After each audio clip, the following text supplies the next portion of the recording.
Bah écoutez, les bandas, bah, d'abord c'est la convivialité, c'est la fête, c'est de la musique, de la bonne musique.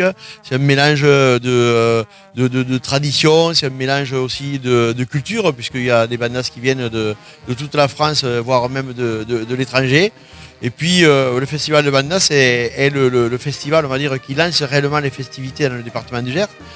Puisque au-delà de ce week-end particulièrement festif des bandas à Condom, le week-end prochain il y aura Pentecôte à Vic, avec un moment un petit peu particulier cette année, avec le passage de la flamme que nous allons accueillir samedi prochain.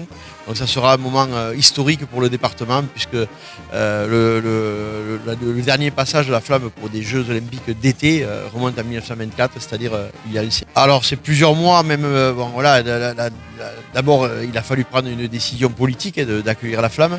Bon, au-delà des divergences ou dans tous les cas de certains élus qui ont jugé pas bon de l'accueillir. Bon voilà, quoi qu'il en soit, il n'y a aucun regret bien entendu à avoir fait ce choix. Et après c'est plusieurs mois de travail, de préparation, en collaboration bien entendu avec le COJO, et puis bien sûr toutes les questions de sécurité, donc collaboration avec les services de la préfecture, les villes, les municipalités et les associations qui vont animer cette journée de samedi.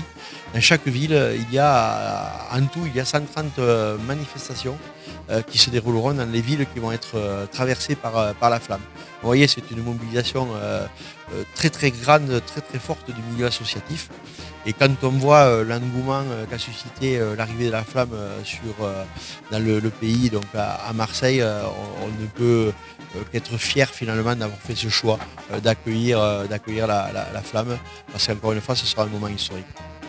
Tout à fait, c'est une extraordinaire opportunité, on va dire, de mettre le zoom sur notre département qui a beaucoup d'atouts, mais voilà, on a toujours besoin, malgré les atouts dont on dispose, on a toujours besoin de montrer des images, de dire un petit peu ce qu'on y fait, de dire ce qui s'y passe, et notamment voilà, un département qui est très festif. Donc voilà, je vous parlais bien sûr des bandas, je vous parlais de Pentecôte à Vic, ça va s'enchaîner avec Tempo Latino, avec Jazzy Marciac, et bon nombre de festivals qui sont de taille moindre, mais dans tous les cas qui mettent en avant la culture, le milieu associatif, qui est très dense et très riche dans les départements.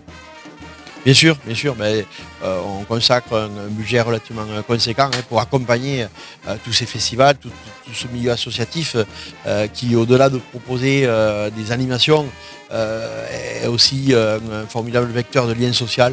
Donc c'est quelque chose qui est très important pour nous, et c'est quelque chose auquel on tient, même si quelquefois on traverse des périodes un petit peu compliquées budgétairement. Mais alors, on se doit malgré tout d'accompagner tous ceux qui se mobilisent, on va dire, pour animer notre beau département. Il y a des études bien entendu qui sont effectuées notamment par le comité départemental du tourisme, donc qui est présidé par Elodie Lanave, qui est une locale, puisqu'elle a été élue donc sur le canton, le secteur de Condom. Et donc effectivement, voilà, ça permet d'acquérir une certaine notoriété et de la maintenir. Et il y a bien évidemment des gens qui reviennent, et puis surtout des gens qui entendent parler du Gers. Et c'est quelque part c'est ce qui est le plus important. Et voilà, il y a ces manifestations bien entendu qui font parler du Gers. Il y a la présence donc du CDT dans divers salons.